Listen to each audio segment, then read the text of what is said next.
Magandang araw po sa inyong lahat.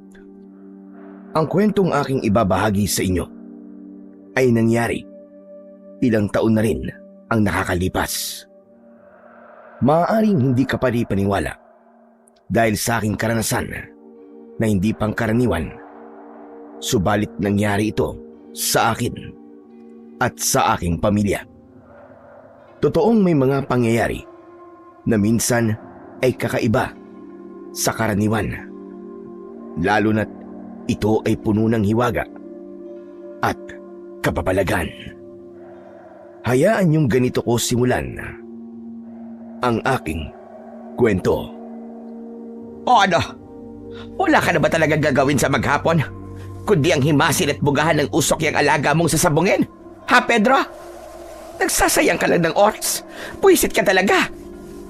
Ay nako, ako na naman ang nakita mo, Matilde. Pinagdiskitaan mo na naman itong paghimas ko sa alaga kong sasabungin na si Salpok. Sa araw-araw kasi, yan na lang ang inaatupag mo. Pinakukondisyon ko nga itong alaga ko dahil malapit na itong ilaban sa susunod na linggo. May patupad sa kabilang baryo, piyesta doon, at ilalaban ko na si Salpok. Bakit sa tingin mo ba? Mananalo yan, ha? Ikaw na tao ka. Negatibo ka agad ang pumapasok sa isip mo eh. Mamalasin ako niyan eh. Nagsasayang ka lang kasi ng oras. Kapag napuno ako sa iyo, Pedro, makikita mo talagang hinahanap mo. Bakit? Anong gagawin mo? Sa kawali ko isasabog yung alaga mo. Aba, yan ang wag na wag mong gagawin, Matilde. Dahil mag-aaway talaga tayo niyan. Bahala ka na ka sa buhay mo. Buwisit! Wag mo na lang kasi akong pakialaman. Kapag nanalo naman ako sa tupada, ikaw rin ang makikinabang. Wish ko lang ay talagang manalo nga yung manok mo. Siguro, mababawasan ang ins ko dyan sa alaga mo kapag kumita yan ng pera. Ako nga pala si Pedro. Taga rito po ako sa Nueva Ecija.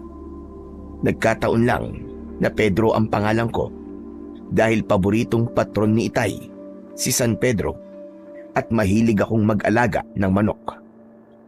Kinalakihan ko kasi na mahilig magparami ng manok ang tatay ko, na siyang nakahiligan ko na rin.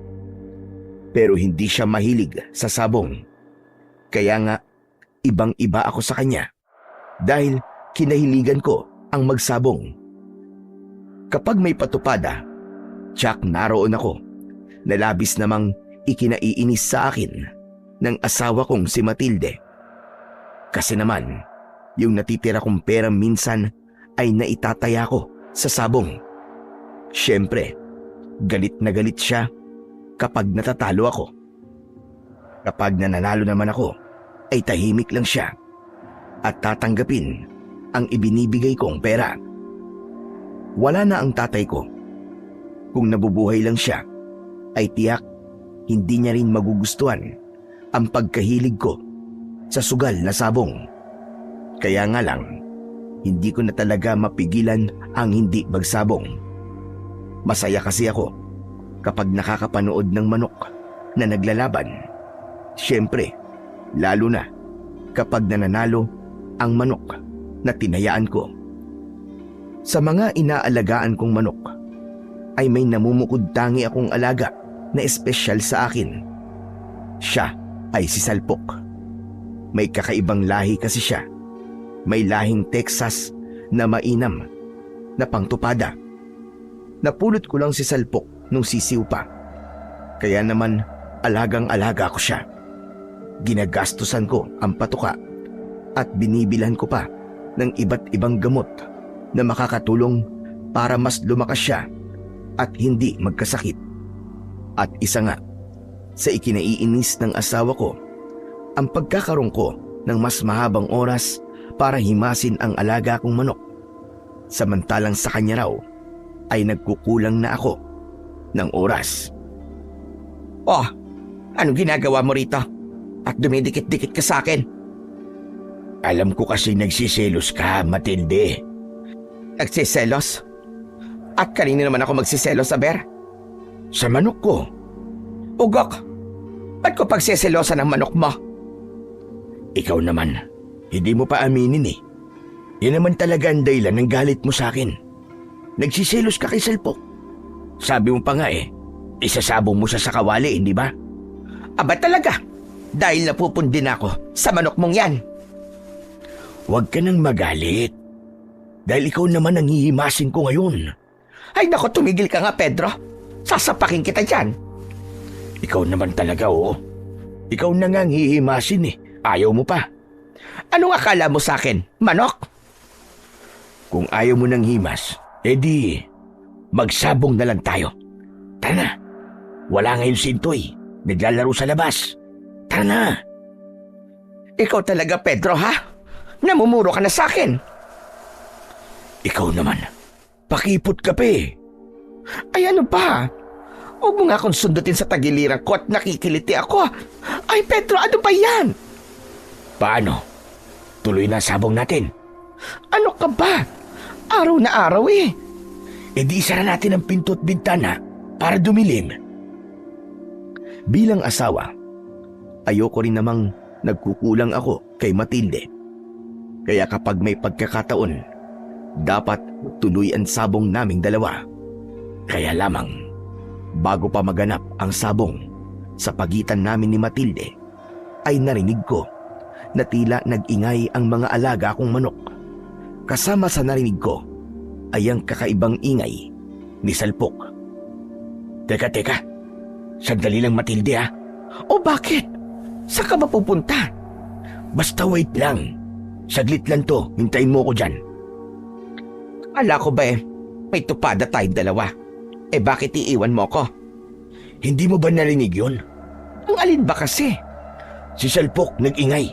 Parang may hindi magandang nangyari sa mga alaga kong manok. Ay nako, peste talaga ang mga manok na yan. Titignan ko lang, huwag ka na magalit. Baka mamaya may sumalbahay kay Salpok eh. Aba hindi pwede yun. Kahit kailan talaga. Pahamak ang mga manok mo Pedro. Ang sarap gilitan sa leeg. Huwag naman. Basta sandali lang. Babalikan kagad kita ha? Huwag na. Huwag ka nang bumalik. Diyan ka na lang sa mga manok mo. Wala na ako sa mood. Ito naman nagtampo ka agad eh. Paano? Mas mahalaga pa sa'yo mga peste mong manok. Malapit na talagang maging tinola ang mga yan. Tandaan mo Pedro. Basta wag mong idamay si Salpok. Andiyan kay Salpok ang pag-asa natin yumaman. Nagagalit man si Matilde, ay lumabas pa rin ako ng bahay upang tignan kung bakit nagkakaingay ang mga alaga kong manok.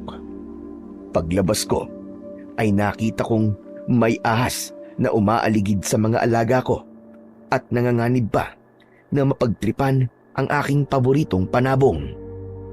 Matilde! Matilde, ang gulok ko! Bilisan mo! Kunin mo! Matilde! Walang sumasagot. Galit si Matilde at walang pakialam sa pag-aalala ko sa aking mga alagang manok. Kaya ako na ang nagmamadaling pumasok ng bahay upang kunin ang aking matalas na gulok. Saka nagmamadali akong lumabas uli ng bahay para harapin ang nakita kong sawa. Kaya lamang nang makuha ko ang gulok at makalabas na ako ng bahay, ay wala na roon ang ahas na kanina lamang ay ibig gawing pagkain ang mga alaga ko. Pambihira! Nasaan na yun? Saan nagpunta yung ahas? Bakit biglang nawala? Tay, ano pong hinahanap nyo? Bakit may dala po kayong gulok? Hinahanap ko yung sawa na kanina nandito lang. Biglang nawala eh. Tay, baka mamaya guni-guni nyo lang po yun. Nakauwi na ng bahay ang anak naming si Intoy mula sa pakikipaglaro sa mga kaibigan niya. Hindi guni-guni yun, Intoy. Nakita ko talaga kanina na may malaking sawa na nakatambay dito at pinagpaplano ang sagpangin ang mga alaga kong manok. Buti na lang po tay, hindi niya po pinakialaman si Salpok. Tama ka anak. Salamat talaga at walang nangyari sa alaga kong manok. Naku, pag nagkataon, mapupurnada po ang pagyaman natin kung ginawang pagkain ng sawa si Salpok. Nasaan na kaya ang buwisit na sawa na yun? Tsak, babalik yun dito. Teka tay, talaga kayang sawa yun? Ang bilis naman pong mawala. Baka nagmamadaling gumapang nang malaman na kinuha ko ang matalas kong gulok. Tay, hindi kaya aswang yun? Ha? Anong aswang ang sinasabi mo? Sabi po kasi, ang aswang daw ay pwede pong magbago-bago ng anyo, kahit na anong klase daw po ng hayop. Bakit? May aswang na ba dito sa lugar natin? Opo, Tay. Yun nga po ang usap-usapan doon sa may tindahan ni Mang Bongbong eh. Ang aswang daw, maaaring maging sawa o kaya bayawak. Kung minsan pa nga, pwede daw silang maging buhaya eh. Ibig mong sabihin, sa gobyerno natin, marami palang aswang. Dahil po ba nagiging buhaya sila? Ganun po ba, Tay? Parang ganun na nga, anak. Si Tay talaga o maisingit lang. Pero Tay, kung aswang nga yung sawa na nakita mo kanina, naku po, tiyak delikado si Salpok. Kaya nga dapat magkaroon siya ng bagong kulungan. Yung hindi makakapasok ang kahit na anong klase ng hayop. Lalo na ng sawa. Sana nga, nalunok na ng sawa ang alaga mo manok, Pedro. Para wala ng perwisyo dito sa pamamahay natin. Narinig pala ni Matilde ang pag-uusap naming mag-ama. Kaya lumabas siya ng bahay at lumapit sa amin. Hayang ka na naman, Matilde. Kasi nga, hindi ka talaga titino hanggat may alaga kang manok. Huwag ka nang magalit. Mamayang gabi, itutuloy natin ang naunsyami nating sabong. Po, magsasabong po kayo, Tay? Wala naman pong sabong kapag gabi, di ba? Anak, ibang sabong yun. At kami lang ng nanay mo ang nakakaalam nun. Nako, hayang ka na naman. Puro kayabang, puro ka umpisa. Pero wala naman. Sabi ko nga sa'yo darating din tayo dyan. Magkikita rin tayo sa finals, huwag ka mag-alala. Hindi na. Hahanap na lamang ako ng ibang makakasabong ko. Oy Matilde, magtigil ka. Yan ang wag na wag mong gagawin. Kung ayaw mong gamitan kita ng taray ni Salpok. Bakit? Ano gagawin mo? Alam mo naman siguro kung gaano katalas ang taray ni Salpok. Tinatakot mo ba ako, Pedro? Hindi, kundi nagpapaalala lamang ako.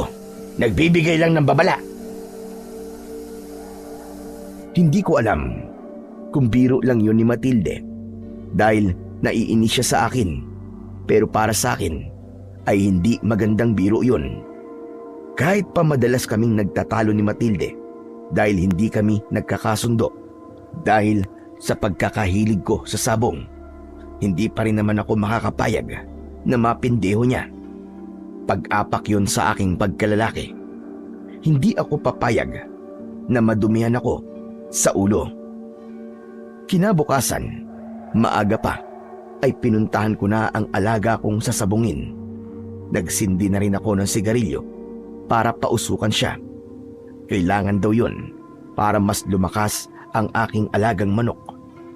Normal na rin sa akin na kausapin siya dahil hindi lang alaga ang turing ko kay Salpok, kundi isang anak at isang kaibigan. O Salpok, 1 linggo na lang bibitiwan na kita ha. Mapapalabang ka sa tupada sa darating na piyesta sa kabilang barangay. Galingan mo ha. Kailangan pupugin mo ng gusto kalaban mo. Huwag mo kong ipapahiya. Unang laban mo yon. Kaya dapat pag-usayan mo talaga. Wari na may naiintindihan ni Salpok ang aking mga sinasabi. Pinagaspas niya ang kanyang pakpak na sinabayan pa ng isang malakas na tilaok. Ayos! Promise mo yan ha. Huwag mo kong ipapahiya. Tila nauunawaan ako ng aking alaga. Kumuha na rin ako ng patuka at tubig na maiinom niya.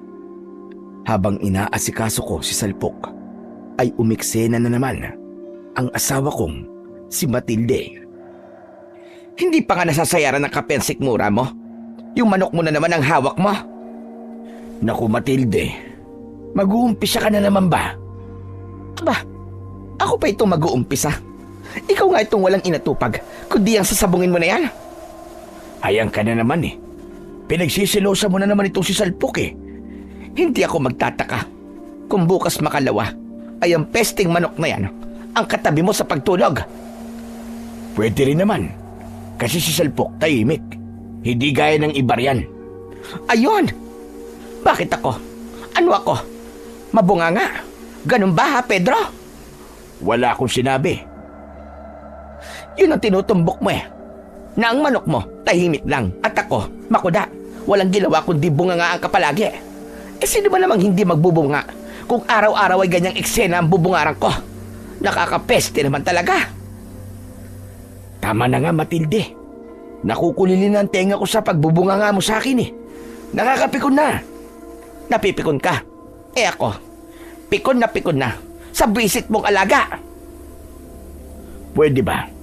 Konting pang unawa lang, Matilde. Ano pa bang unawa ang gusto mong gawin ko sa'yo, ha, Pedro? Hayaan mo na lang muna ako. Kasi nga kailangan kong ikondisyon si Salpok. Sa sunod na linggo, mapapasabak na siya eh. Sabi ko nga kapag nanalo siya, abay magkakapera tayo. Saan ka naman kukuha ng pantaya mo sa pesteng manok na yan, Aber? Ako na lang ang bahala doon. Basta magtiwala ka sa akin. Kaya tama na muna ang kakabunganga mo. Hanggang sa sumapit na nga ang araw ng piyesta na aking pinakahinihintay. Buo ang tiwala ko sa alaga kong si Salpok na may dala siyang swerte. Tay, sasama po ako para mapanood ko po ang laban ni Salpok. Oo naman, anak. Ayos! Salpok, husayan mo ha. Huwag mo kaming ipapahiya ni tatay ha. Nagparamis na sa akin yan, anak. Nagagalingan daw niya. Talaga po, tay? Nakausap niyo po si Salpok? Oo, pero sa panaginip lang. Pero parang totoo yun. Nagsasalita po ba si Salpok sa panaginip niyo? Oo, anak. Kaya alam kong pag-uusayan niya talaga ang laban niya mamaya. Kapag nanalo po si Salpok, tay, edi wala po muna kayong away ni nanay. Yun ang dapat na mangyari. Kapag natalo po si Salpok, malamang, sa kawali po ang bagsak niya. Aba, wag naman sana. Basta malaki ang tiwala ko dito sa alaga ko. Itatayo niya ang bandera natin. Kaya laban lang, Salpok ha. Kayang-kaya mo yan. Malaki ang tiwala ko sa'yo. Minsan pa'y ipinagaspas ni Salpok ang kanyang mga pakpak at sinabayan yun ng pagtilaok na tila ba pagsang-ayon sa sinabi ko sa kanya. Marami ang nagpunta sa kabilang barangay para sa gagawing tupada. Ang iba ay may dala ring mga manok na sasabungin dahil sinasanay na nila ang kanilang mga alaga sa ingay at maraming tao. Legal ang patupada na pinuntahan namin ng anak ko dahil nga parating ang piyesta doon. Binibigyan yon ng permit para sa ganung okasyon, subalit panandalian lamang at hindi pangmatagalan. Gaya ng dapat asahan, hindi ako nabigo dahil nanalo nga si Salpok. Hindi ako pinahiya ng aking alaga. Tuwang-tuwa ang mga naroon na nagtiwala sa kakayahan ng alaga kong panabong. Na doble ang kanilang dalang pera. Siyempre, hindi lang na doble ang aking itinaya, kundi na triple pa, kaya abot tenga ang ngiti ko. Tuwang-tuwa rin ang anak kong si Intoy dahil maipapabili niya na sa akin ang kanyang gustong pagkain at laruan. Siyempre, hindi ako kokontra dahil meron akong pambili. Dahil paldo ako at nanalo sa sabong, kaya masaya kaming umuwi ng anak ko. Dumaan kami sa palengke para bumili ng ulam at ilang kailangan sa bahay. Kasama na roon ang paboritong pagkain ng anak ko at humirit pa na ibili ko siya ng laruang baril-barilan. Gusto kong mapasaya si Intoy kaya wala nang marami pang paliwanag. At syempre, hindi ko makakalimutan ang paboritong siopaw na bola-bola ng aking asawa na si Matilde. 3 na ang binili ko para may ibig sabihin. Alam kong alam niya na yon. Kahit man lang sa pamamagitan ng 3 siopaw ay maiparamdam ko sa asawa ko na mahal ko siya. Sinamahan ko na rin ng 2 piraso ng bulaklaking duster para may bago siyang maisusot na pambahay. Subalit nang makauwi kami ng anak ko, ay wala sa bahay si Matilde. Ibig sabihin ay umalis din siya nang magpunta kami ni Intoy sa Tupada. Wala bang nababanggit sa yung nanay mo, Intoy, na may pupuntahan siya? Wala naman po, Itay. Baka naman po nariyan lang po sa mga kapitbahay natin at nakikipagmaritisan. Baka maya-maya lang eh. Dumating na rin yun, ano? Tiyak, Tay, matutuwa po si nanay sa pasalubong niyo sa kanya. Sana nga. Para naman, hindi bulyaw ang marinig natin sa kanya. Oo nga po, Itay. Kasi natuturete na po ang tenga ko sa kakadaldal po ni nanay. Ang sakit po sa tenga. Akala ko ako lang ang sumasakit ang tenga. Ikaw rin pala. Kaya nga po, Tay, madalas nagtatakip na lang po ako ng tenga para hindi ko na po marinig ang pagsisisigaw ni nanay sa inyo. Kaya lamang, lumipas na ang ilang oras. Ngunit wala pa rin si Matilde. Lumamig na ang bola-bolang siopaw na inuwi ko. Nagsimula ng dumilim pero hindi pa rin dumarating si Matilde. Pinatoka ko na lang ulit si Salpok at inilagay sa kulungan na ginawa ko kung saan ay hindi siya mapapasok ng kahit na anong hayop na maaaring puminsala sa kanya. Nakaidlip na ako nang marinig kong bumukas ang pinto ng aming bahay. Nakatulog na rin sa paghihintay sa kanyang ina, si Intoy. Dumating ka na pala, Matilde. Ginabi ka yata. Wala ng araw, kaya tama ka. Gabi na nga. Saan ka ba galing at bakit ngayon ka lang? Kailangan ko pa bang sabihin sa'yo kung saan ako naggaling? May pinuntahan lang ako. Siya nga pala. May dala akong balita sa'yo. Kung tungkol sa sabong, wag na lang. Dahil tiyak kong talunang ka. Diyan ka nagkakamali. Nanalo ko, Matilde. Sabi ko na sa'yo, swerte sa akin si Salpok eh. Ipinanalo niya ang laban kanina. Kaya siyempre, may pera akong naiuwi. Bukas ibibigay ko sa'yo. Hayaan mong patulugin ko muna sa wallet ko para naman mas lalo kong swertihin. Di wow. Ha?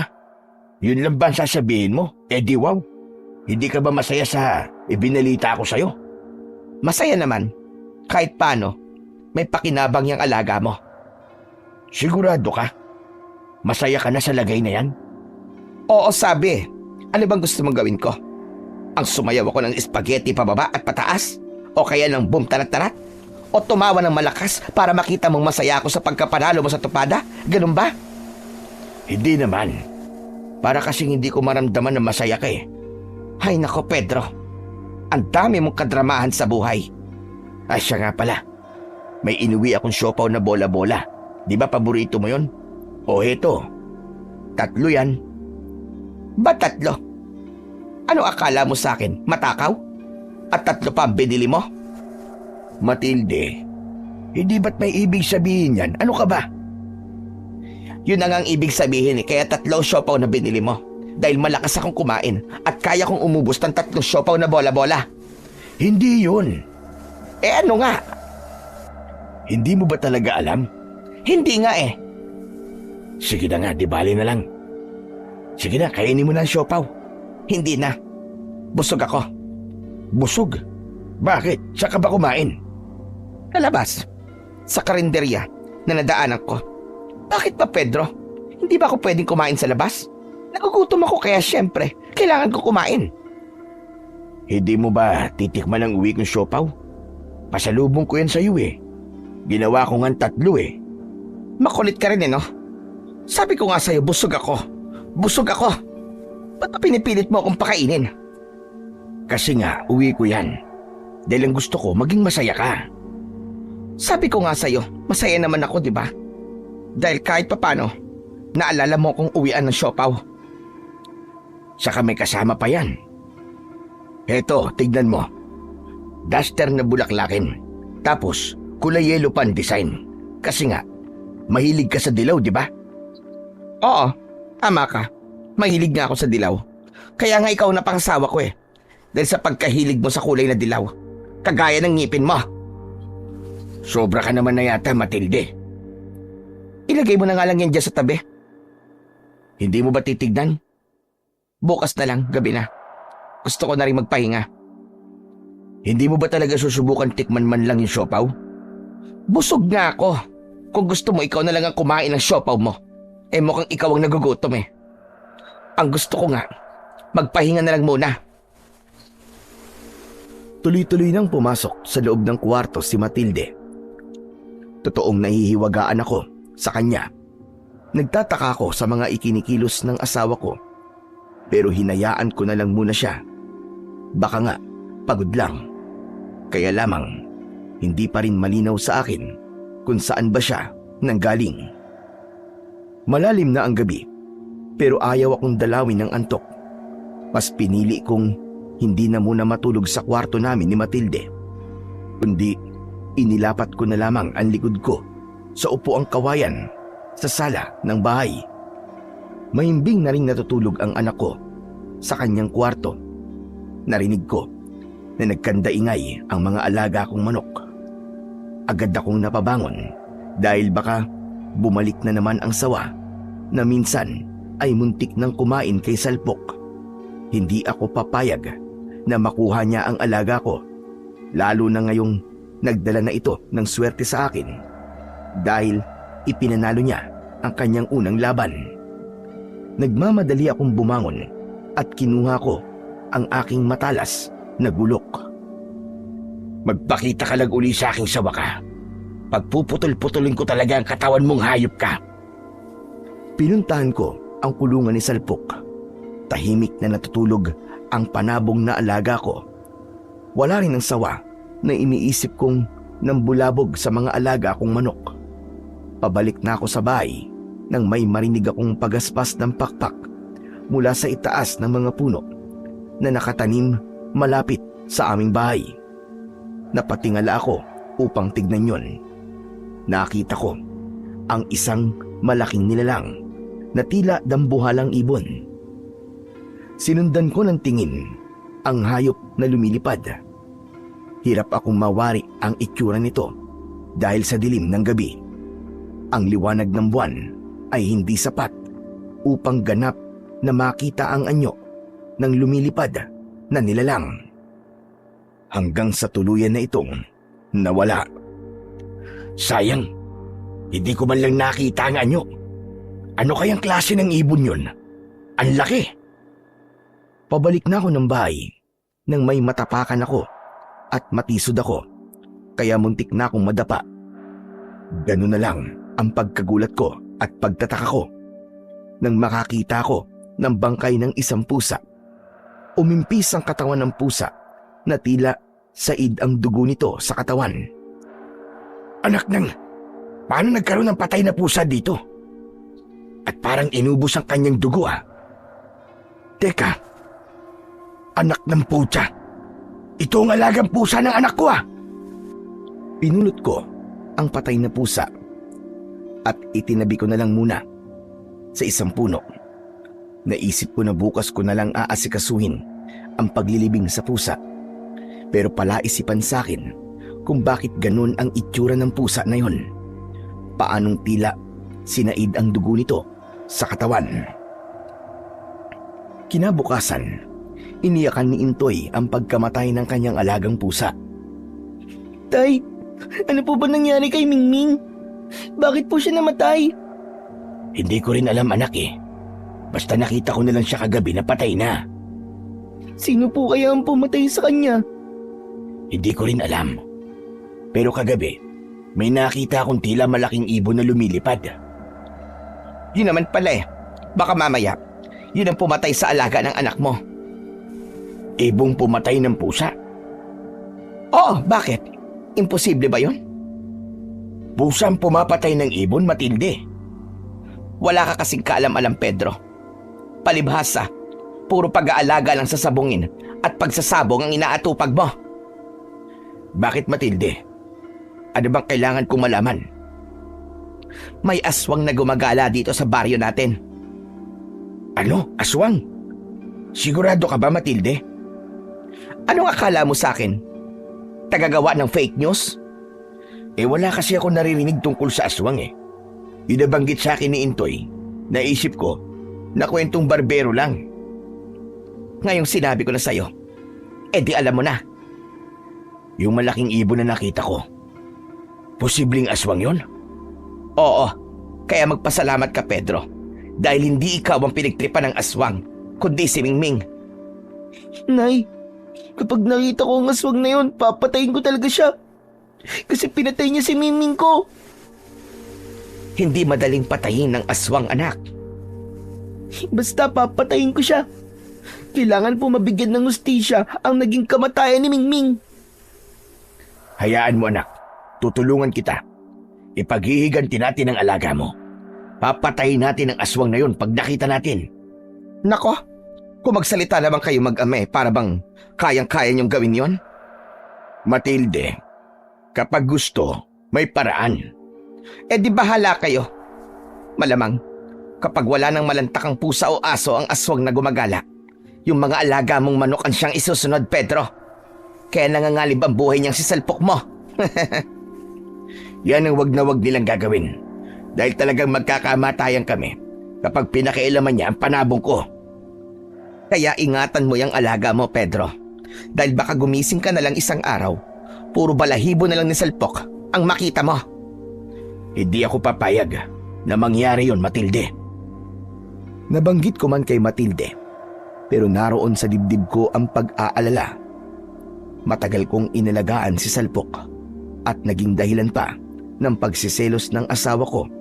Tapos basta na lang mawawala ng dahil sa isang aswang. Hindi maaari yon.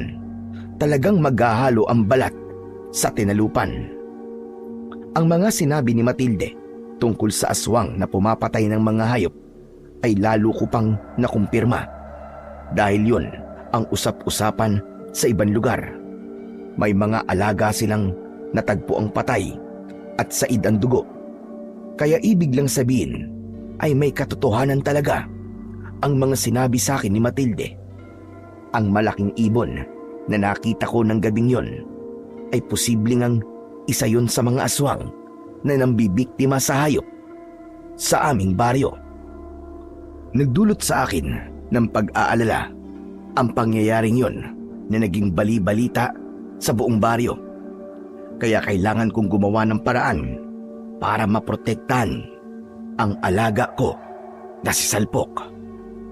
Anong kalokohan niyang ginagawa mo, Pedro? Ano bang kalokohan niya sinasabi mo, Matilde?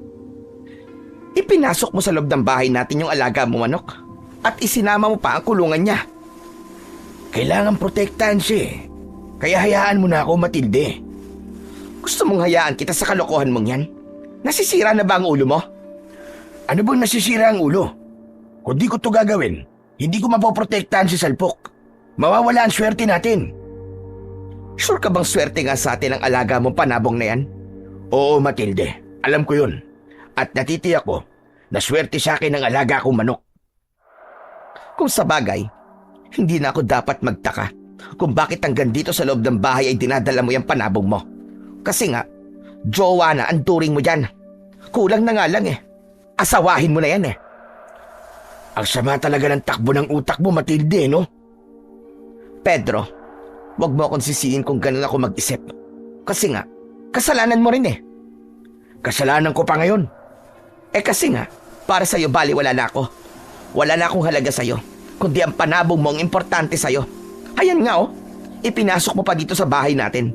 Palibasa, takot kang pagtripan siya ng aswang.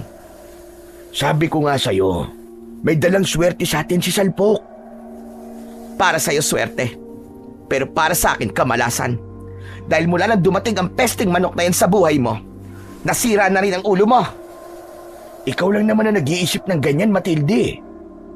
Pedro, malaki na ang pinagbago mo. Wala ka ng panahon sa akin.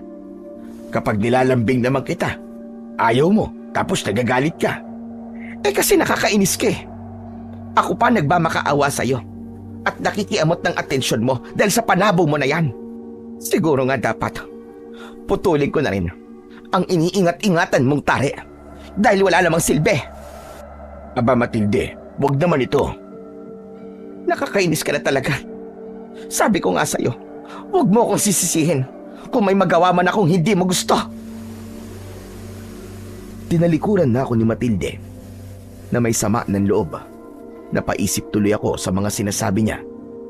Ganun na nga ba ako naging pabaya sa asawa ko? O talaga lang hindi niya ako maintindihan at nagiging mapaghanap siya? Pero ayaw ko rin namang mauwi sa pagkasira ang aming pamilya. Umaasa pa rin ako na maaayos ang lahat. Dahil nga sa swerteng dala sa akin ng alaga kong si Salpok, ay dumadayo na rin ako sa iba't ibang barangay na may patupada o kaya naman sa mismong sabungan para ilaban ang aking alaga. Tunay nga yatang may dalang swerte sa akin si Salpok dahil hindi ako umuuwing bigo. Kaya lang, ang ipinagtataka ko, kahit panalo ko sa sabong at nakapag-uuwi naman ng pera, ay mainit pa rin ang ulo ni Matilde. Pinagdidiskitahan pa rin niya si Salpok. Bagay na hindi ko maintindihan. Ano pong nangyayari sa inyo, Tay? Kanina niyo po pinagmamasdan ng panabong niyo ah. Wala anak. May iniisip lang si tatay. Ano po ba yun? Wala. Kung ano-ano lang. Bakit hindi niyo po sabihin sa akin? Hindi na kailangan, anak. Tungkol po ba kay nanay? Bakit? Mukha ba tungkol sa nanay mong iniisip ko? Hula ko lang po, Tay. Napabuntong hininga ko dahil maging ang anak namin ay nagkakaroon na pala ng hinala tungkol sa problema ko sa kanyang ina. Hanggat maaari ay ayokong nadadamay si Intoy sa anumang problema namin ni Matilde.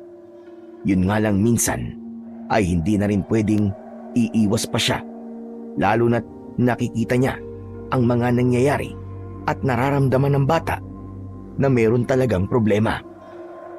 Nagtataka lang kasi ako, anak.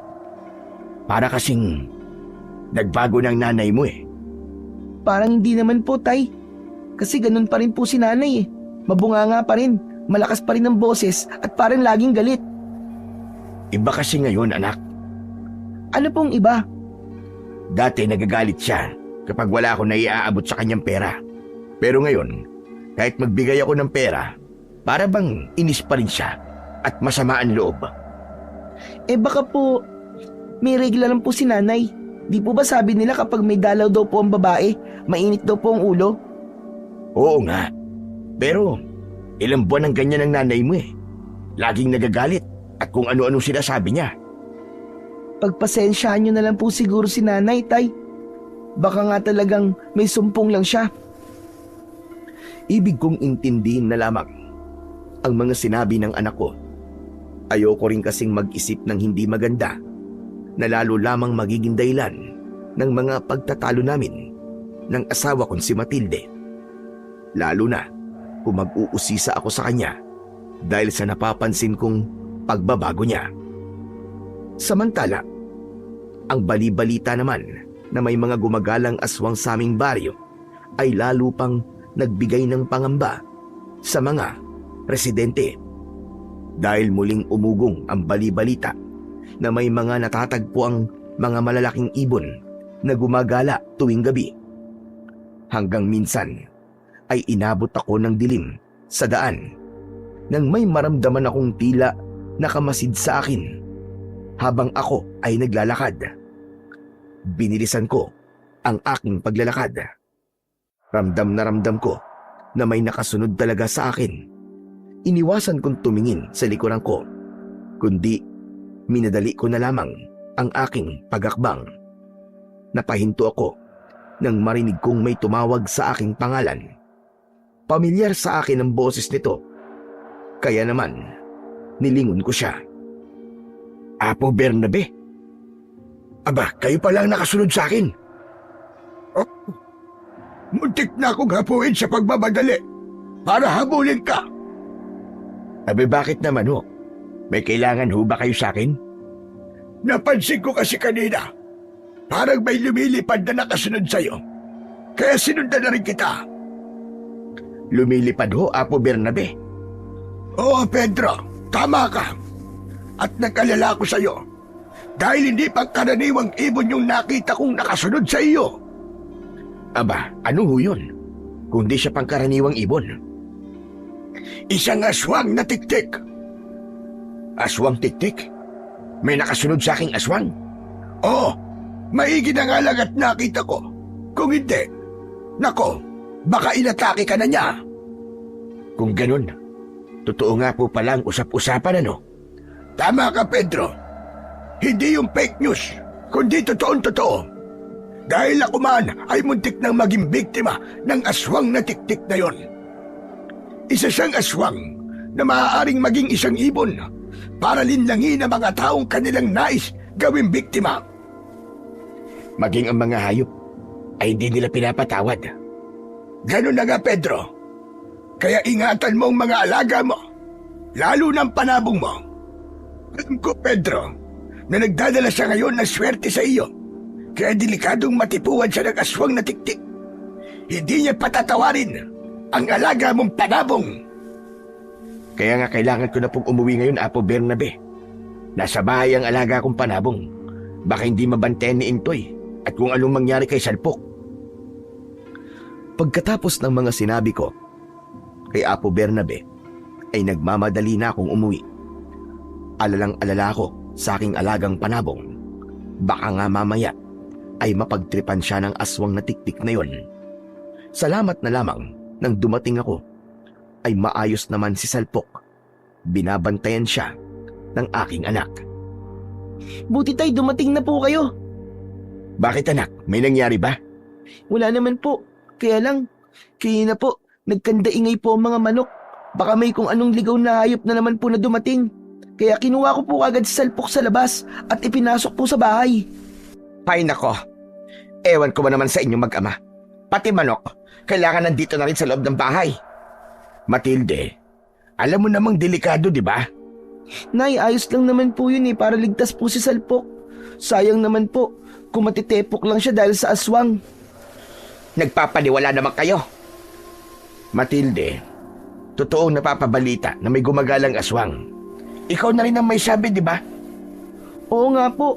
Saka, may mga nagsasabi na rin po na nakita po nila yung aswang. Ay nako, ewan ko sa inyo mag-ama. Para kayong mga praning.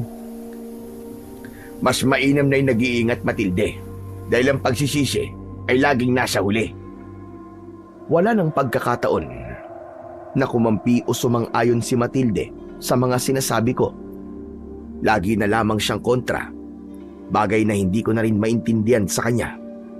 Para bang ang gusto niya ay lagi na lamang meron kaming dapat pagtalunan. Upang hindi na humaba pa ang ganung pag-uusap, ay ako na lamang ang tumatahimik. Nang wala na ring mahaba pang pagtatalo. Dahil nga, hindi na maayos ang relasyon namin ni Matilde, ay madalas na kaming nagtatalo at hindi na rin kami magkatabi sa pagtulog. Nag-iisa na lamang siyang natutulog sa aming kwarto, samantalang ako ay tumatabi sa anak kong si Intoy. Tay, dito na naman po kayo matutulog sa kwarto ko? Oo anak, bakit? Ayaw mo bang katabi ang tatay mo? Tay, wala pong kasama sa kabilang kwarto si nanay eh. Nag-iisa lang po siya roon. Malaki naman na yun eh. Saka ayaw niya akong makatabi sa pagtulog eh. Bakit po ba? Ano po bang pinag-aawayan niyo? Ang nanay mo kasi, mahirap kausap. Hindi niya ako maintindihan. Di po ba? Lagi namang nananalo si Salpok sa sabong? Kaya may nabibigay po kayong pera kay nanay? Pero bakit po ganun siya? Parang galit pa rin po sa inyo. Yun ang ipinagtataka ko. Parang ang haba ng sumpong niya. Hindi ko alam kung kailan ba matatapos. E paano po yan, Tay? Baka hindi na po kayo magkasundo ni nanay. Anak, magkakaayos din kami ng nanay mo. Yun nga lang, hindi pa sa ngayon. Ayoko namang maging mapilit dahil baka lalo lang na hindi makabuti at lalo kami mag-away. Kaya kailangan namin ng oras. Sana po magkasundo na po kayo. Kasi po, ayoko pong ganyan kayo, Tay eh. Ayoko pong nag-aaway po kayo ni nanay. Ayoko rin naman ng ganun, anak. Huwag ka mag-alala. Magiging maayos din ang lahat. O siya, sige na. Matulog ka na. Sumunod naman si Intoy at umayos na sa kanyang pagkakahiga sa kama. Hindi pa ako natulog, kundi nakaupo lang ako sa isang upuan. Pinagmasdan ko ang aking anak na ipinikit na rin ang mga mata. Awa ang nararamdaman ko para sa kanya dahil alam kong nahihirapan din siya sa kalagayan namin ng kanyang ina na hindi kami nagkakasundo. Aminado ko na may pagkukulang ako kay Matilde, pero nakahanda naman akong punan ang mga pagkukulang ko sa kanya, ano man yun. Lumalalim na ang gabi, subalit hindi pa rin ako dalawin ng antok. Nahiga na rin ako sa tabi ng anak ko, pero gising pa rin ang diwa ko. Samot-sari ang naiisip ko na lalo lamang nagiging dahilan para hindi ako antukin. Maya-maya pa ay nakarinig ako ng pagkakaingay sa labas ng bahay. Nasundan pa yun ng pag-alulong ng mga aso. Dahil alam kong nasa loob naman ng bahay ang alaga kong panabong, kaya hindi ako dapat mag-alala na baka kung anong mangyari sa kanya. Kaya nga lamang, mas magiging mainam kung may magagawa ako para puksain ang anumang nilalang na nagdadala ng takot at lagim sa aming baryo. Lalo na nga't bali-balita ang paggala ng mga aswang na tiktik na bumibiktima ng mga tao o di kaya naman ay mga alagang hayop. Bumangon ako ng dahan-dahan sa aking pagkakahiga upang hindi maistorbo at magising ang aking anak. Sumaglit ako sa kusina at muling kinuha ang aking gulok na maaari kong gamiting sandata laban sa aswang na tiktik na aking makikita. Kumuha rin ako ng bawang at dinurog yun. Saka ko ikinuskos ang dinikdik na bawang sa talim ng gulok. Mainam daw yun para panlaban sa aswang dahil talagang ramdam na ramdam niya ang sugat na magagawa ng gulok na may pinaid na bawang. Sa kusina na ako dumaan palabas ng bahay. Nagulat ako na hindi nakakandado yun. Ang alam ko ay naikandado ko yun bago ko natulog. Kaya lang, bakit hindi yun nakakandado? Baka nakalimutan ko lang. Yun ang sabi ng isip ko. Lumabas ako ng bahay na alerto dahil anumang sandali ay maaaring may umatake sa akin. May naulinagan akong tila nag-uusap sa lugar na hindi kalayuan sa kinaroroonan ko. Batid kong may tao. Kaya naman, nagkubli ako. Hindi ko rin tiyak kung tao nga ba yun o aswang na nasa anyo lang ng pagiging tao. Saglit pa ay nakita ko na naghiwalay na ang dalawang aninong kanina ay magkasama at nag-uusap.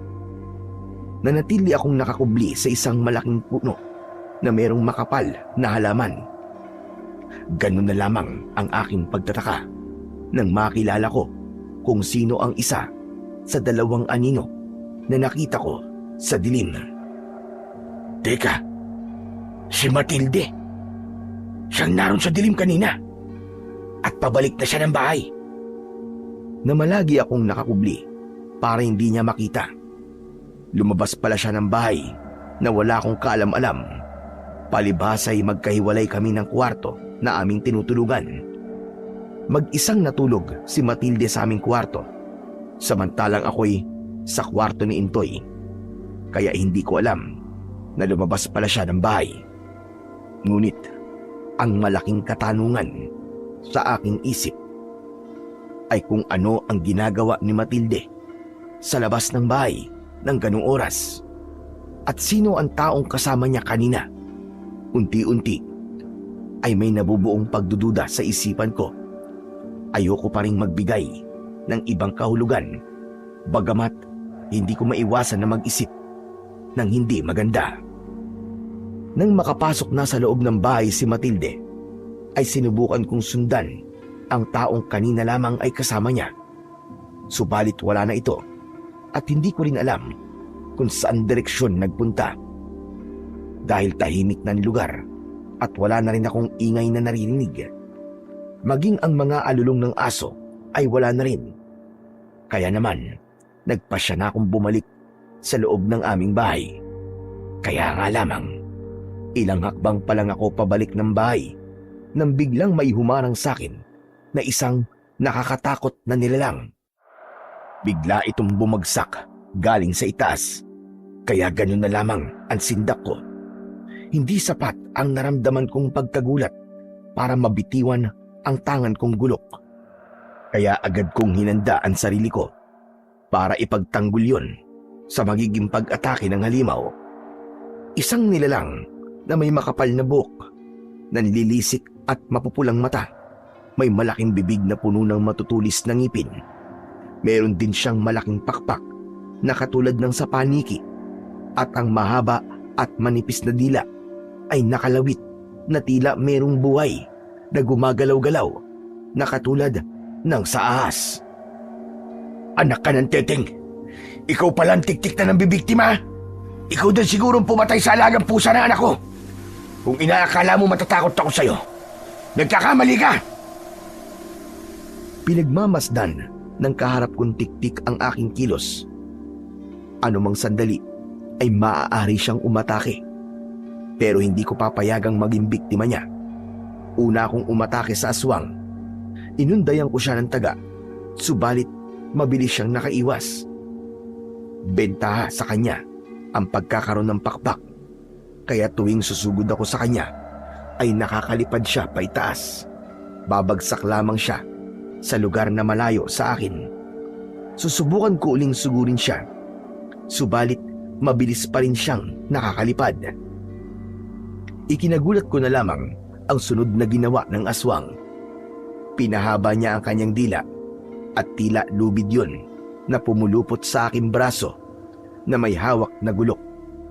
Tila pisi ang kanyang mahabang dila na pumulupot sa braso ko. Masakit ang pagkakapulupot ng mahabang dila ng aswang. Humihigpit yun na tila ba mapuputol na ang aking braso. Ah! Ang sakit! Hayop kang aswang ka! Alisin mo ang pagkakapulupot ng dila mo sa braso ko! Hayop ka! Wari namang tuwang-tuwa pa ang aswang sa kanyang ginagawa.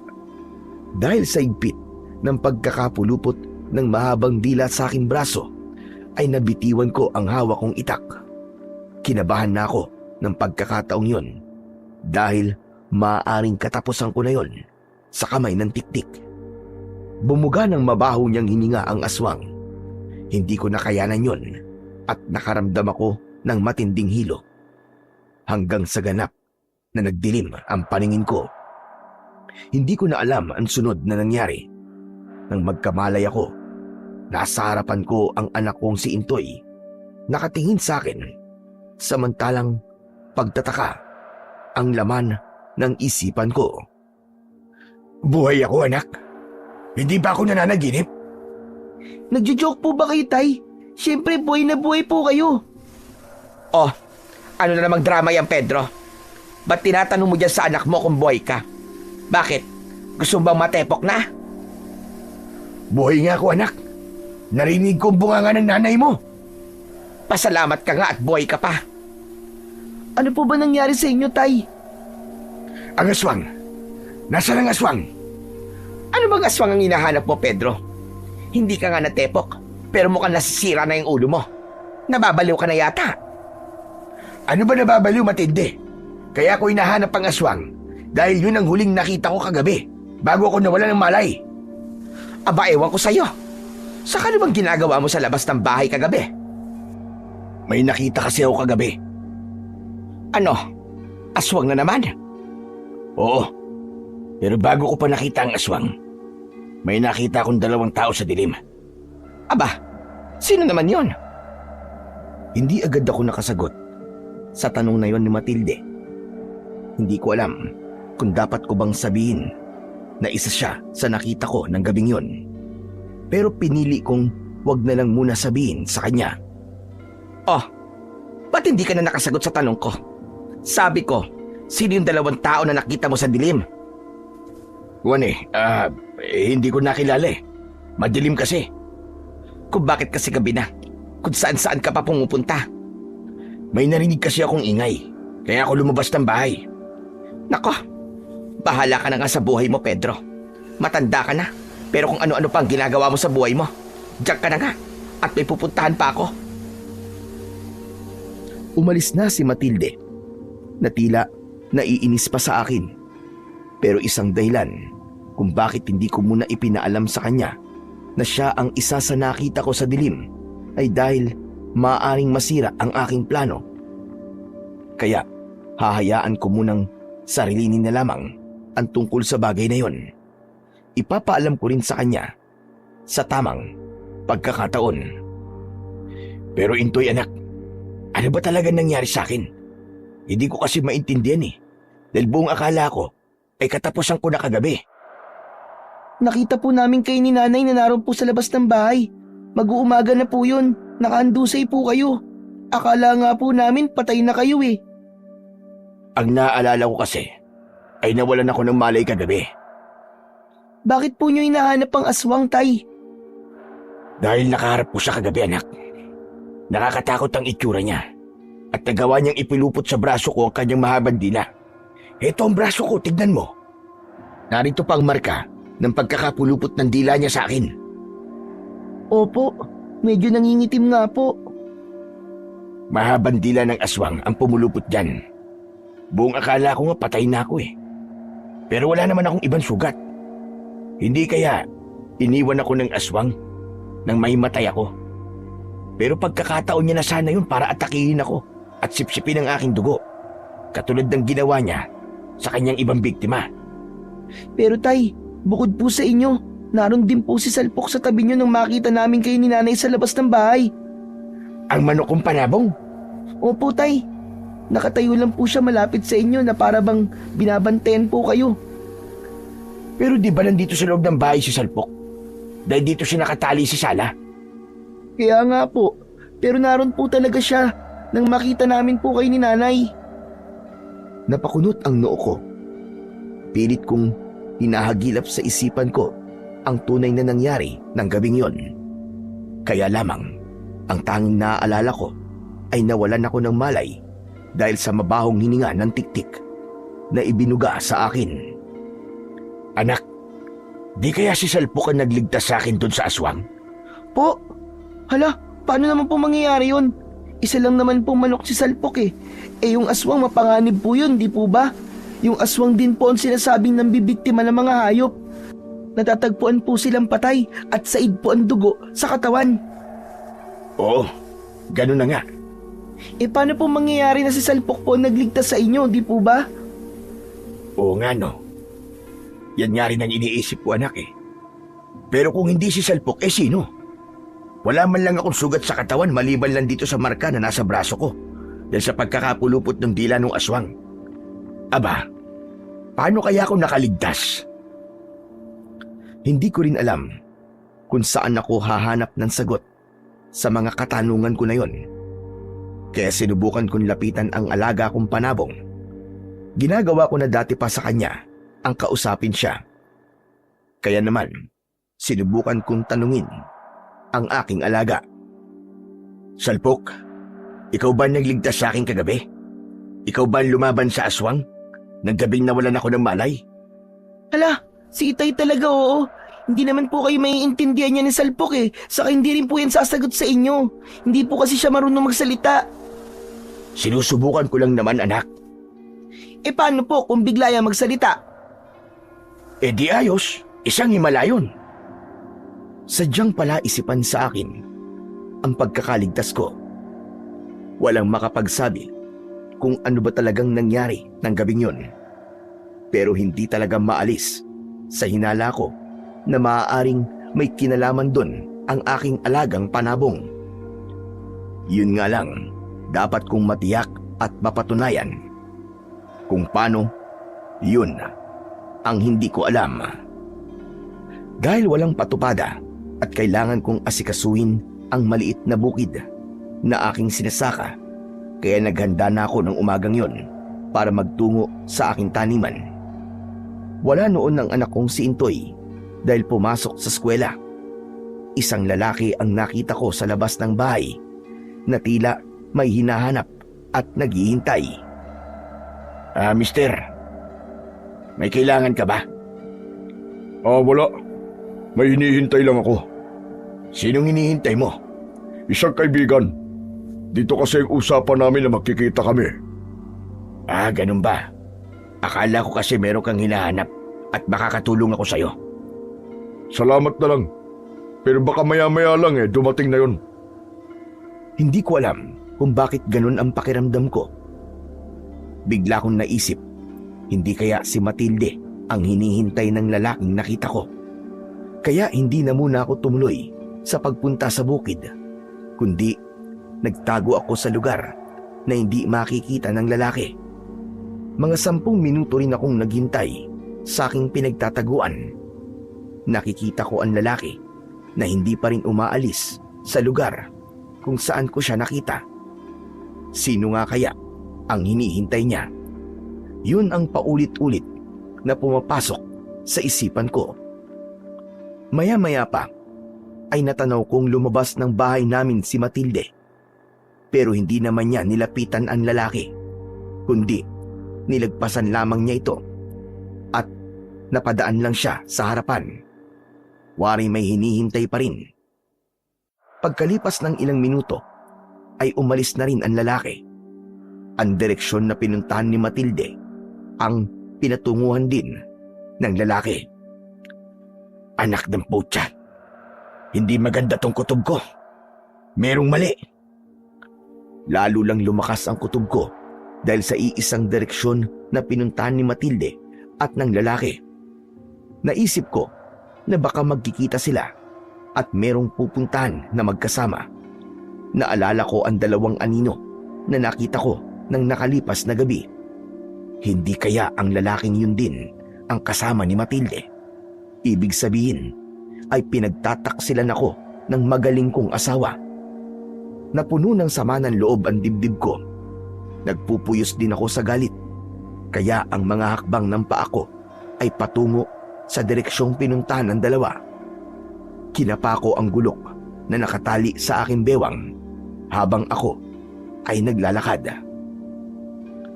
Huwag lang silang magkakamali dahil baka magdilim ang paningin ko at kung anong magawa ko sa kanila. Kaya humanda sila sa kanilang ginagawang kalokohan.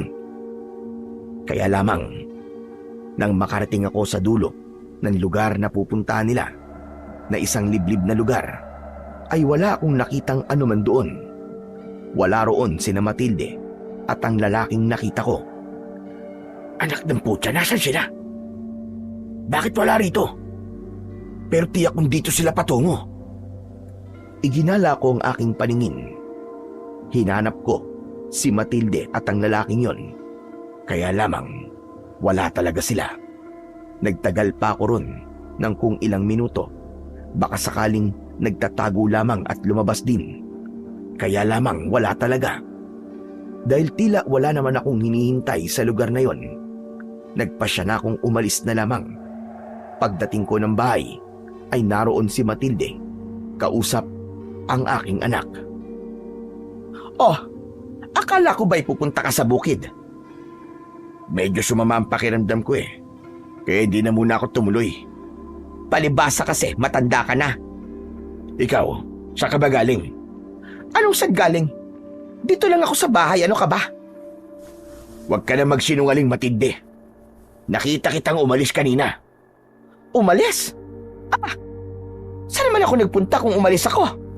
Ikaw ang makakasagot niyan, dahil ikaw ang umalis. Napapading ka na ba, Pedro? Kung ano nang sinasabi mo, hindi nga ako umalis. Nakita kita. Kung nakita mo ako, saan ako nagpunta? Hindi ko alam kung anong isasagot ko sa aking asawa. Hindi ko naman maaaring sabihin na sinundan ko siya. Hay nako, Pedro. Umayos ka nga. Parang lumalala ka na. Kung ano-anong sinasabi mo, tapos gumagawa ka pa ng kwentong kung ano. Hindi kaya may tama na yung utak mo? Hindi nasisira ang utak ko, Matilde. Bakit kung ano-anong sinasabi mo? Huwag kang mag-alala, Matilde. Malalaman ko rin kung anong totoo. Ngayon pa lang, gusto kong malaman mo na ayokong niloloko ko. Ikaw pa talaga nagsasabi ng ganyan, ha? Ikaw na nga itong parang wala na sa katinoan ng pag-iisip. Nag-aaway na naman po ba kayong dalawa, Nay, Tay? Hindi anak. Nagpapaliwanagan lang kami ng nanay mo. Eh, yung kasing tatay mo eh. Malabo. Kung ano-ano sinasabi at pinagdududahan pa ako. Hindi ko na sinagot pa ang sinabi ni Matilde, kundi tumahimik na lamang ako. Sabi ko sa sarili ko, darating din ang tamang pagkakataon na malalaman at matutuklasan ko ang buong katotohanan. Isang umaga, habang hawak ko ang aking panabong na si Salpok, nang mapadaan sa harap ng bahay namin si Apo Bernabe. Huminto siya at napatingin sa akin. Nagtaka ako dahil sa pagkakatitig niya sa aking hawak na manok. May problema po ba, Apo Bernabe? Hindi ako maaaring magkamali sa pakiramdam ko. May kakaiba akong nararamdaman. Hindi ito pagkaraniwan. Ano pong ibig niyo sabihin, Apo? Maaari ko bang hawakan ang manok mong panabong? Aba, oo naman ho. Maswerte po ang aking panabong.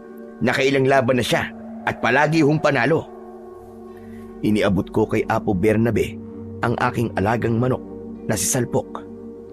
Nagulat ako nang tila manginig ang katawan ng matandang lalaki nang hawakan niya si Salpok. Malakas! Napakalakas! Ano po nangyayari sa inyo, Apo Bernabe? Ayos lang po ba kayo? Pedro, maniwala ka sa akin. Hindi lang swerte ang dala sa'yo ng alaga mong panabong na yan, kundi higit pa sa panalo sa sabong, kundi kaligtasan. Hindi ka bababayaan ng alaga mo. Lagi kang iniligtas din sa panganib, lalo na sa mga kampon ng kadiliman. Ano ba sinasabi nyo? May kakaiba sa kanya, Pedro. Maniwala ka. Ramdam na ramdam ko yun. Isang mutya, ang katulad ng iyong alagang panabong. Kaya napakapalad mo na ikaw ang nakakuha sa kanya. Teka, Apo Bernabe. Hindi ko po kayo maintindihan eh. Bakit, Pedro? Wala pa bang kakaiba na nangyari sa buhay mo? Hindi ka pa ba natutulungan ng alaga mong panabong? Napatitig ako sa matandang kausap ko. Biglang pumasok sa alaala ko ang gabing nawalan ako ng malay habang umaatake sa akin ng aswang. Ayon kay Intoy, ay nakita nila ko ng nanay niya na katabi ko si Salpok na tila ba nagbabantay sa akin. May naalala ka ba na natulungan ka ng alaga mong manok? Meron po, Apo Bernabe. Pero hindi po ako sigurado eh kung si Salpok nga ba tumulong sa akin. Dahil minsan ko na pong nakainkwentro ang isang tiktik. Akala ko nga po katapusan ko na dahil nawalan ako ng malay. Pero wala pong masamang nangyari sa akin. Ang alaga mong panabong, natitiyak kong siya ang tumulong sa iyo laban sa kampon ng dilim. Iniligtas ka niya laban sa tiktik. Kaya ibig lang sabihin, may kakayang lumaban sa mga aswang ang iyong manok. Isa siyang pambihirang manok, Pedro. Pambihirang manok? Oo. Kung di ako nagkakamali, siya ang alaga ni San Pedro na isinugo sa lupa para lipulin ang kampon ng kadiliman. Teka. Totoo po ba ang sinasabi niyo? Walang duda. Dahil yun ang nararamdaman ko. Iba ang espiritong nararamdaman ko sa manok na ito. Kaya mapalad ka. At sa'yo ito napunta. Ibinalik ni Apo Bernabe kay Pedro ang manok na panabong. Hinimas-himas naman ni Pedro si Salpok nang ibalik sa kanya ni Apo Bernabe. Pedro, alagaan mo mabuti ang manok na yan. Dahil siya ang magtatanggol sa'yo. Hindi ka mapapasama sa mga plano mo sa buhay hanggat inaalagaan mo siya. Umalis na si Apo Bernabe, pero napapaisip pa rin ako sa kanyang mga sinabi. Natutulala ako at hindi makapaniwala sa aking mga narinig. Hindi ko alam kung gaano ba katotoo ang mga sinabi ni Apo Bernabe sa akin. Subalit, ang mga susunod palang pangyayari ay magpapatunay ng katotohanan tungkol sa pagiging kakaiba ng alaga ko na si Salpok. Minsan ay may pinuntahan ako ng araw na yon. Dumidilim na nang makauwi ako ng bahay.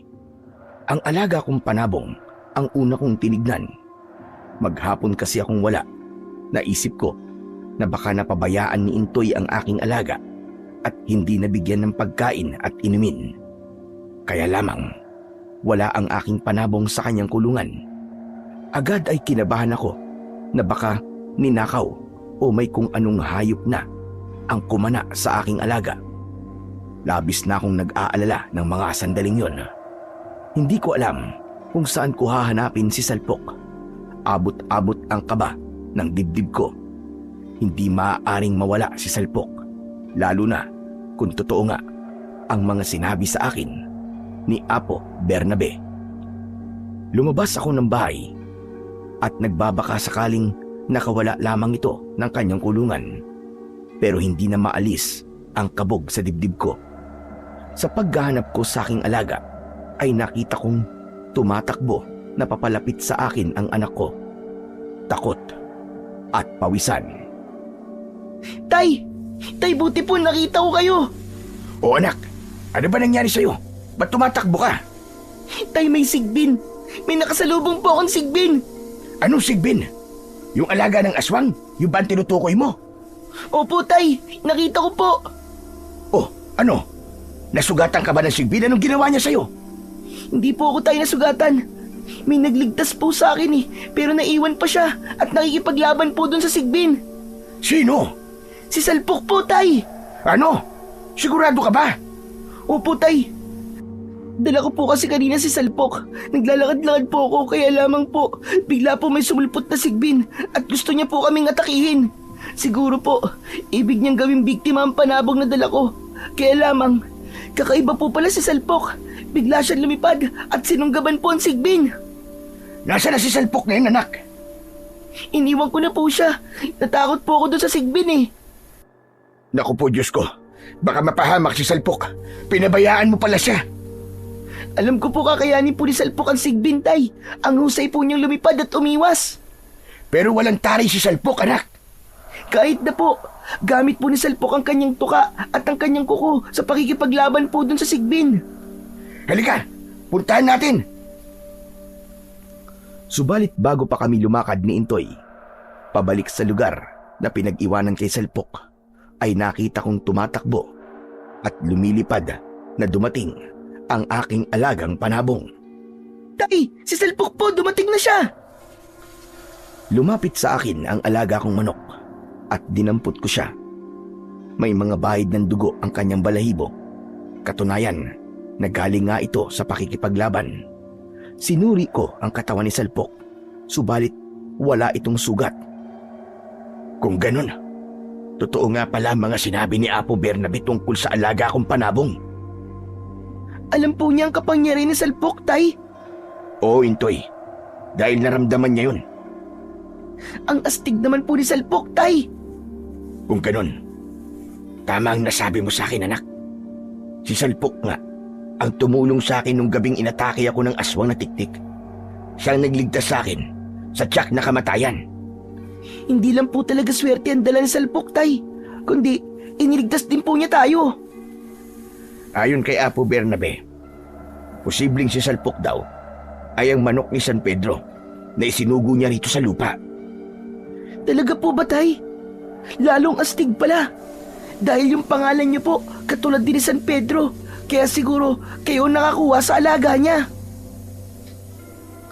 Biglang nanumbalik sa alaala ko kung paano sa akin napunta si Salpok. Pauwi ako noon galing sa bukid na aking sinasaka.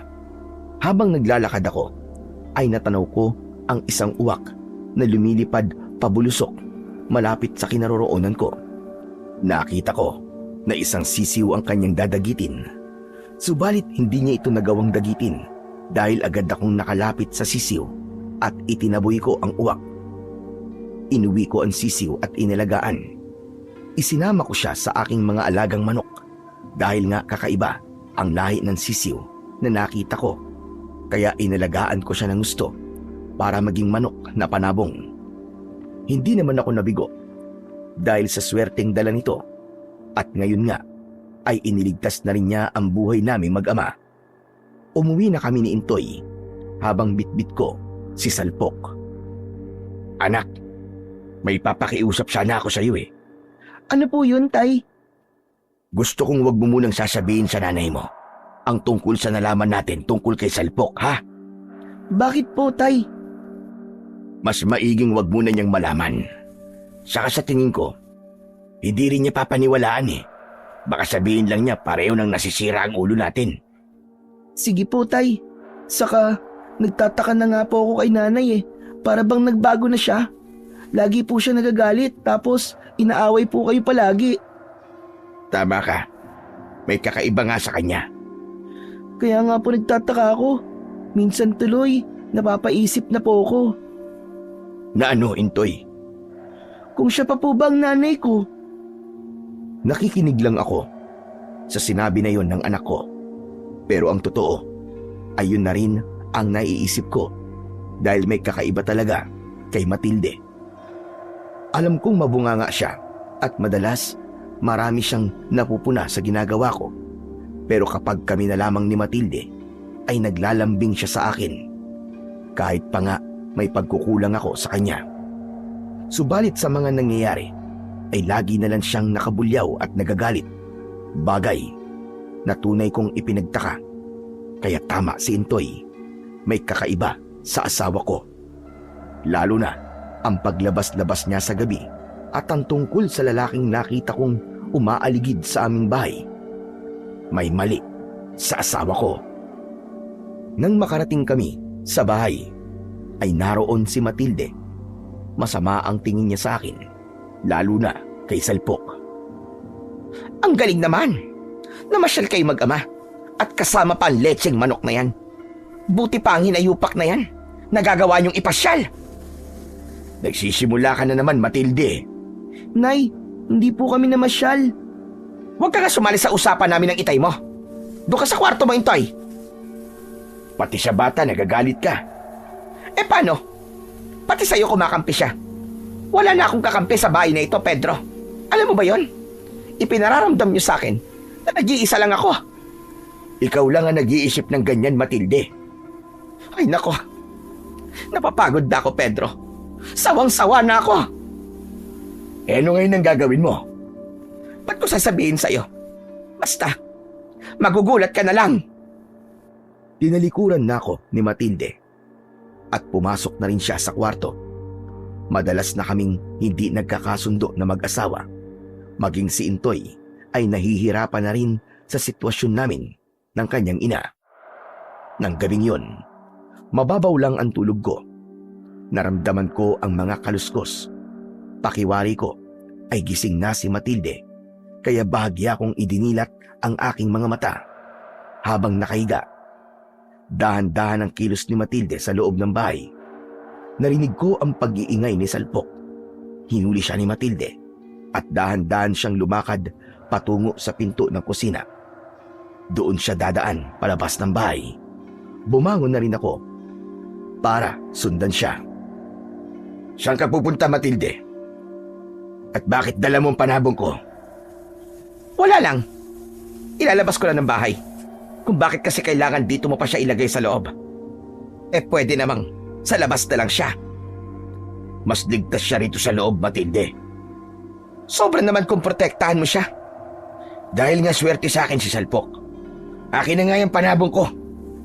Dapat dito lang siya sa labas. Hindi nga pwede. Sa loob lang ng bahay si Salpok. Ako ang masusunod kung saan ko gusto itali ang panabong ko. Pilit kong kinuha kay Matilde si Salpok. Pagkakuha ko sa kanya ng alaga kong manok, ay nakarinig ako ng pagaspas ng pakpak.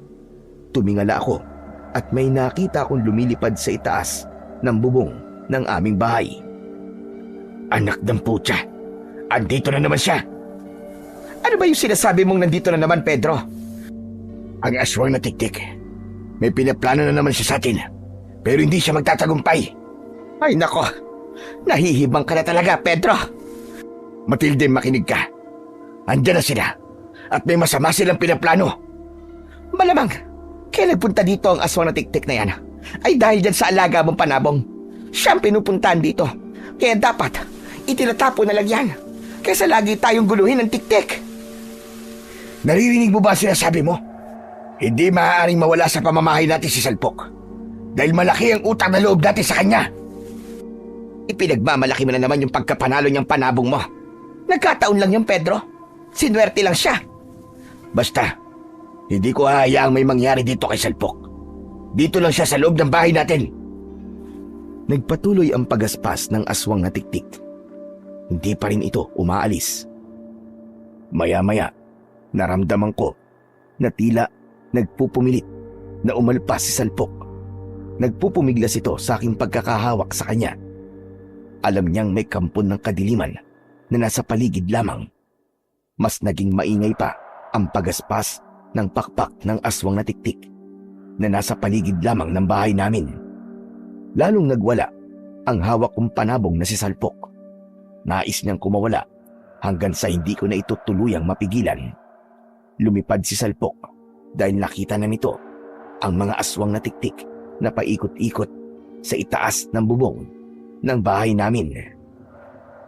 Sabi ko na nga be, may kakaibang kapangyarihan ng alaga mong manok, Pedro. Oo, Matilde. At galit siya sa kampo ng kadiliman. Dapat pala, tinuluyan ko na siya. Anong sinasabi mo, Matilde? Gusto mong patayin si Salpok? Gusto mong patayin ang alaga ko? Oo, dahil utos sa akin yun ng Supremo. Ano ba sinasabi mo? Sinong Supremo? Ako. Si Gerardo. Ako ang tinutukoy niyang Supremo. Mula sa dilim ay lumantad ang lalaking minsan ay nakita ko na. Ikaw? Ikaw yung lalaking nakita ko na umaaligid sa bahay namin. Tama ka. Dahil hinihintay ko ang aking alipin. Si Matilde. Sandali, naguguluhan ako. Ano ba sinasabi mo? Matilde, halika. Sumama ka sa iyong Supremo. Inilahad ng lalaking nagpakilalang si Gerardo ang kanyang kamay, habang ang mga mata ay nakatitig kay Matilde. Kitang-kita ko ang tila kuryenteng dumaloy mula sa mata ng nagpakilalang Supremo patungo sa mata ng aking asawa na si Matilde. Tila tulala naman si Matilde na sumunod na lamang sa lalaki. Parang wala siya sa kanyang sarili. Tinangka kong pigilan si Matilde, subalit itinulak lamang niya ako. Malakas ang aking asawa. Tama ang kutob ko. Nasa ilalim siya ng kapangyarihan ng kadiliman, kaya't nagbago ang kanyang pag-uugali. Samantala, napadako naman ang tingin ko sa pakikipaglaban ni Salpok sa mga aswang na tiktik. Naguguluhan ako sa aking gagawin. Hindi ko alam kung paano ko pipigilan si Matilde na sumama sa sinasabi niyang Supremo ng mga aswang. Bigla kong naalala ang anak kong si Intoy na natutulog. Natakot ako na baka may aswang na tiktik na rin na naroon sa kanya at gusto siyang kainin. Kaya nagmamadali akong pumasok sa bahay. Agad kong hinagilap ang aking matalas na itak na siyang maaari kong gamiting sandata. Hindi nga ako nagkamali ng hinala. May aswang na tiktik na naroon sa kwarto ng anak kong si Intoy. Kitang-kita ko na unti-unti nitong inilalabas ang kanyang mahaba at manipis na dila para sipsipin ang dugo ng anak ko. Anak ka ng teteng jablong buwang ka! Huwag mong pakialaman ang anak ko! Ako ang harapin mo, halimaw ka! Napahinto sa kanyang pinaplano ang tiktik at napatingin sa akin. Nagbabaga ang mga mata nito. Sinunggabang ko siya upang ihataw sa kanya ang hawak kong matalas na itak. Ngunit mabilis siyang nakaiwas. Dahil sa nangyayaring kaguluhan sa kwarto, ay nagising na rin si Intoy. Nakita niya ang nakakatakot na anyo ng aswang na tiktik Kaya napaurong ang anak ko at isiniksik ang sarili sa sulok ng bahay. Hinarap ako ng tiktik habang ipinahahaba ang kanyang manipis na dila. Hinawakan ko yun, subalit nahirapan ako dahil sa madulas ang dila niya.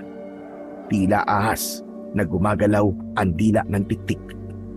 Hanggang sa biglang pumulupot yun sa aking paa, kaya hindi ako makabuelo.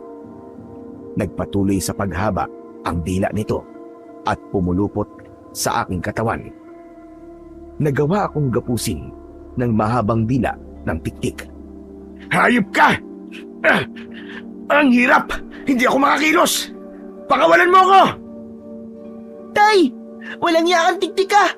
Pakawalan mo ang tatay ko! Dahil nakita ni Intoy na hindi ako makakilos, nagkaroon ng lakas ng loob ang anak ko para sunggaban ang aswang. Hindi niya naisip na delikado ang kanyang ginawa. Kaya lamang umiral sa kanya ang kagustuhang tulungan ako. Subalit bago pa mapadako ang mahabang dila ng aswang sa leeg ko at tuluyan akong hindi makahinga, ay biglang pumasok mula sa nakabukas na bintana si Salpok. Galing siya sa labas ng bahay. Gamit ang kanyang matulis na kuko sa paa, ay kinalahig ni Salpok ang muka ng aswang. Bumaon sa mata ng halimaw ang kuko ng alaga kong panabong. Kasunod ay pinagtutuka ang muka nito. Nagwala ang tiktik dahil sa hirap itong makakita. Mula sa mga mata ng aswang ay lumabas ang kulay abong dugo. Unti-unti na ring lumuwag ang pagkakapulupot ng dila sa aking katawan at leeg. Nang ganap ng humugalpos ang dila sa katawan ko, ay nakita kong kinuha ni Intoy ang itak na kaninay aking nabitiwan. Gamit ang itak, ay nagawa niyang putulin ang dila ng aswang. Nagawa ni Intoy dahil hindi makakita ang tiktik, sanhi ng pagkalaig ni Salpok sa mga mata nito. Malakas ang pagkakasigaw ng tiktik nang maputol ang mahaba nitong dila. Wala itong nagawa kundi ang lumipad papalabas ng bintana habang sumisigaw dahil sa sakit na kanyang nararamdaman, sanhi ng pagkakaputol ng dila. Tumahimik ang lugar nang ganap ng makalipad palabas ng bahay ang aswang na tiktik. Lumapit sa akin ang anak kong si Intoy at yumakap. Tay, okay lang po ba kayo? Hindi po ba kayo nasaktan ng tiktik? Oo anak, ayos lang ako. Eh ikaw, may sugat ka ba? Wala po, Tay. Iniligtas po uli ni Salpok ang buhay natin, Tay. Ang galing niya po talaga. Kaya nga, Salpok, maraming salamat sa iyo ha. Buti na lang nandiyan ka. Kundi, baka natodas na kami ng tiktik na yon. Utang namin sa iyo ang aming buhay. Nakatingin lamang sa amin si Salpok. Tila nauunawaan naman niya ang aking sinabi. Ay, Tay, si nanay po. Nasaan po siya? Anak, sumama siya sa lalaking tinawag niya Supremo. Supremo? Ibig sabihin, pinuno po ng mga aswang? Oo, ganun nga. Kailangan natin siya tulungan, anak. Hindi ko alam kung saan siya dinala. Wala sa sarili ang nanay mo, anak. Si Salpok po, Tay. Tiyak po, alam niya kung saan dinala si nanay. Oo nga no. Salpok, kailangan kong tulong mo ngayon.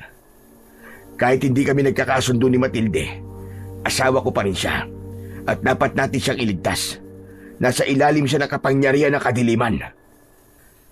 Ibinukas ni Salpok ang kanyang dalawang pakpak at ikinampay yun. Hindi ko man lang nalaman ang ibig niyang ipahiwatig, pero lumipad na siya sa bintana. Nagmamadali naman kaming lumabas ng bahay. Naghihintay si Salpok sa labas. Tila ibig niyang ipahiwatig na sundan namin siya. Kaya lumipad si Salpok habang nakasunod kami. Lipad-lakad ang ginagawa ng aking alagang panabong upang hindi kami maiwan habang nakasunod sa kanya. Nagpatuloy kami sa paglalakad hanggang huminto sa isang masukal at madamong lugar si Salpok. Hawak ko ng pagkakataong yun ang aking itak na ipinamputol ni Intoy sa dila ng aswang. Tila nakikiramdam ang manok na si Salpok, kaya nag-antabay lang kami ni Intoy sa susunod na mangyayari. Mula sa tagong lugar ay lumabas ang supremo ng mga aswang na si Gerardo. Ako ba ang hinahanap nyo? Nasa si Matilde, hayop ka? Nasa ang asawa ko? Ilabas mo siya! Akin na siya. Hindi ba't sa akin siya sumama? Dahil ako ang pinili niya. Ilabas mo siya! Hindi mo ba narinig ang sinabi ko? Akin na si Matilde. Ipinagpalit ka na niya. Ewan ko ba naman sa'yo? Niloloko ka na ng asawa mo. Wala ka pa rin kaalam-alam. Maraming ulit na kaming nagkikita. Dahil pinababayaan mo siya. Nagkukulang ka sa kanya. Ginamitan mo lang siya na kapangyarihan mo. Ilabas mo ang asawa ko. Ibalik mo siya sa akin. Hindi ko siya ibabalik sa'yo. Dahil sinabi ko nga na sa akin na siya. Sa akin siya sasama. Salpok, tulungan mo ko. Hindi pwedeng makuha ng walang yan ang asawa ko. Lumipad si Salpok patungo sa supremo ng mga aswang na si Gerardo. Sinugod niya ang lalaki. Subalit nakaiwas ito. Sa kaunti-unti ay nagbago ang anyo nito. Naging isang aswang tiktik si Gerardo, subalit kakaiba sa pangkaraniwan. Siguro dahil siya ang pinuno, kaya namumukod tangi ang nakakatakot na anyo nito. Kaya lamang wala itong pakpak na gaya ng sa tiktik. Lumipad naman at nagpaikot-ikot ang manok kong panabong sa unahan ng aswang na si Gerardo. Pilit namang dinadakma nito ang lumilipad na manok. Subalit mabilis ang galaw ni Salpok. Nagpaikot-ikot ito sa ulunan ng aswang. Nakita kong tila nahihilo na ito dahil sa ginagawa ni Salpok sa kanya. Kaya sinamantala ko ang pagkakataong yun para atakihin ang supremo ng mga aswang. Sinunggabang ko siya at itinarak sa katawan niya ang hawak kong matalas na itak. Bumaon yun ng malalim sa katawan ng halimaw. Subalit hindi ito agad binawian ng buhay, kundi nagawa pa nitong hugutin ang itak na itinarak ko sa kanyang katawan, saka itinapon yun. Ngayon naman ay matalim ang pagkakatitig niya sa akin. Galit ang mababakas sa mukha ng aswang. Sumugod ang halimaw papalapit sa akin, ngunit humarang ang panabong ko na si Salpok at muli ay ginamit niya ang kanyang mga kuko para kalahigin ang mukha ng aswang. Nagkasugat ang mukha nito, maging ang mata ay natusok ng kuko at nasugatan din. Walang hiya kang manok ka! Talagang pahamak ka! Hindi ang kagaya mo ang tatapos sa tulad ko! Sige pa, Salpok! Huwag mo siyang tantangan! Dapat mawala ng halimaw na yan! Siya ang pasimuno ng kaguluhan sa aming baryo! Kahit mawala ako, andyan pa rin ang mga alagad kong tiktik. Magpapatuloy sila sa pag-aasik ng lagim. Hindi niyo sila basta-basta mauubos! Yan ang akala mo, demonyo ka! Lahat ng kampo na kadiliman ay may katapusan. Kaya isang kalokohan ang sinasabi mo na yan. Walang kasamaan na panghabang buhay. May katapusan ang lahat ng mga kagaya ninyo! Dahil kasama ko ang aking tagapagtanggol sa pamamagitan ni Salpok, kaya naman hindi rin mapalagay si Gerardo. Hindi talaga siya titigilan ng manok na panabong hanggat hindi ito napapatay. Hanggang sa nagkaroon ng pagkakataon ang supremo ng mga aswang. Mabilis ang mga galaw nito at sa isang iglap ay nahagilap nito si Intoy na nasa isang tabi lang. Tay, tulungan mo ako! Salpok! Huwag mo akong pababayaan! Papatayin ako ng aswang na to! Intoy, anak! Walang hiya ka, Gerardo! Bitiwan mo ang anak ko! Huwag mo siyang idamay dito! Patahimikin mo muna ang alaga mong manok. O kaya, ibigay mo siya sa akin at ako ang papatay sa kanya. Kapalit ng buhay ng anak mo! Hindi ko alam ang gagawin ko ng mga pagkakataong yon. Kapwa mahalaga sa akin ang aking anak at ang alaga kong panabong. Ayokong pinaghihintay ako. Ibigay mo sa akin yung manok mo para makalaya ang anak mo! Tay! Tulungan niyo po ako! Tulungan niyo ako sa aswang na to! Samantala, muli ay lumilipad ng paikot-ikot sa ulanan ng aswang si Salpok. Hindi yun nagustuhan ng supremo ng mga aswang na si Gerardo. Patigilin mo ang alaga mo manok sa kanyang paglipad! Naiirita ako sa ginagawa niya! Hindi ako sumunod sa ibig mangyari ni Gerardo. Tila wala akong naririnig. Ayaw mo sundin ang utos ko! Hinahayaan mo lumilipad pa rin ang alaga mo manok!